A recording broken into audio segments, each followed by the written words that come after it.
Hello दोस्तों, कैसे हैं आप सब लोग। उम्मीद करता हूँ आप सब लोग ठीक होंगे। मेरा नाम मोहम्मद फरसान काज़मी है और मेरे यूट्यूब चैनल का नाम एफ काज़मी है। एफ काज़मी मीन्स फरसान काज़मी ही है, बट मैं फरसान को शॉर्ट में एफ कर दिया हूँ और काज़मी को काज़मी पूरा रहने दिया हूँ, ताकि आप लोगों को कोई भी प्रॉब्लम ना हो मेरे यूट्यूब चैनल को ढूंढने में। जब भी आप लोग यूट्यूब पर जाएंगे और मेरे चैनल का नाम टाइप करेंगे तो मेरा चैनल आप लोगों के मोबाइल पर शो करेगा।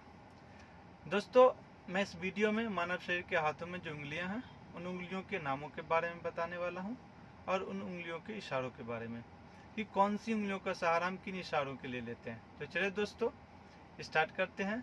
यह वीडियो उनके लिए बहुत ही हेल्पफुल होने वाली है जिन्हें उन उंगलियों के नामों के बारे में नहीं पता है। ये तो सभी लोग जानते हैं कि मानव शरीर के हाथों में उंगलियां हैं, बट उन उंगलियों का नाम क्या है ये बहुत कम लोग जानते हैं। तो उनके लिए बहुत ही मददगार होने वाली है ये वीडियो। चलिए दोस्तों, स्टार्ट करते हैं। सबसे पहले मैं अपना हाथ ले लेता हूँ और अपने हाथों की 5 उंगलियां ले लेता हूँ। गाइस, छोटी उंगलियां से शुरू करेंगे और थंब तक जाएंगे। तो चलिए दोस्तों, स्टार्ट करते हैं। इसे हम हिंदी में छोटी उंगलियां, इंग्लिश में लिटिल फिंगर और उर्दू में अमीन की उंगली कहते हैं। तो जब भी आप लोगों से कोई पूछे कि छोटी उंगलियों को उर्दू में क्या कहते हैं तो अमीन की उंगली, इंग्लिश में क्या कहते हैं लिटिल फिंगर और हिंदी में छोटी उंगली, और इन्हें संस्कृत में कनिष्ठ कहा जाता है। उसके बाद की जो उंगलियां हैं ये वाली जिसमें हम रिंग पहनते हैं, तो इसे इंग्लिश में रिंग फिंगर, हिंदी में अनामिका उंगली और उर्दू में इसे अमानत की उंगली कहते हैं।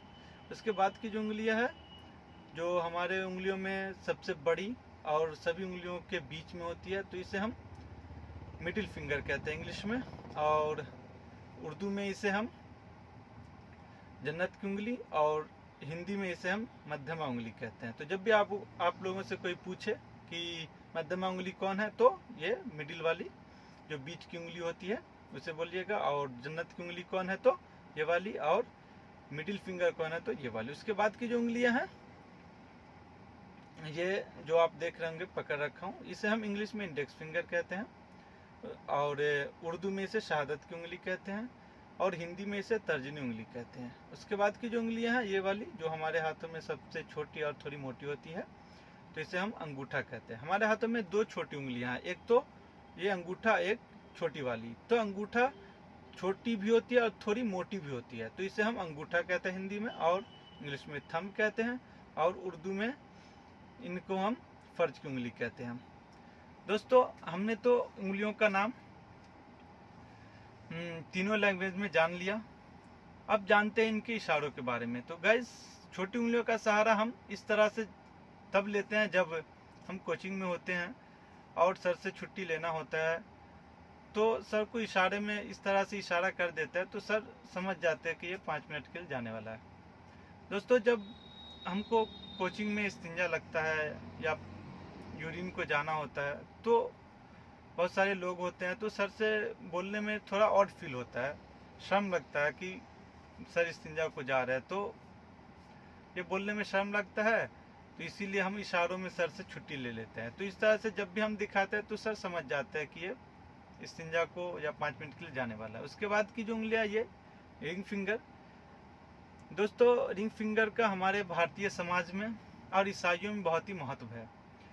भारतीय समाज में माथे पर जो तिलक लगाई जाती है रिंग फिंगर से ही लगाई जाती है, और इंगेजमेंट में रिंग जो है इसी रिंग फिंगर में ही पहनी जाती है। उसके बाद की जो उंगलियां है ये बीच वाली, तो इन उंगलियों को इस तरह से दिखाना गाइस बहुत ही गलत समझा जाता है। गलत ये समझा जाता है कि गाली ना देते हुए भी किसी को गाली देना, अगर आप किसी को इस तरह से दिखा देते हैं तो वो गाली माना जाता है। दोस्तों, हमारे समाज में, हमारे भारत में तो इस तरह का कोई भी चलन नहीं है, बट विदेशों में बीच वाली उंगलियों को दिखाने का चलन बहुत ही चला हुआ है।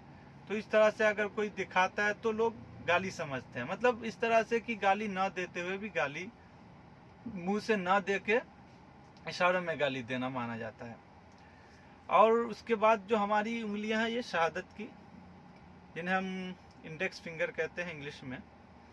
गाइस, इन उंगलियों का सहारा हम पेन पकड़ने में, पेंसिल पकड़ने में, लिखने में लेते हैं, और दूर खड़ी वस्तु को बताने के लिए भी लेते हैं। जब हमें किसी दोस्तों को दूर खड़ी वस्तु को बताना होता है तो इन्हीं उंगलियों का सहारा लेते हैं।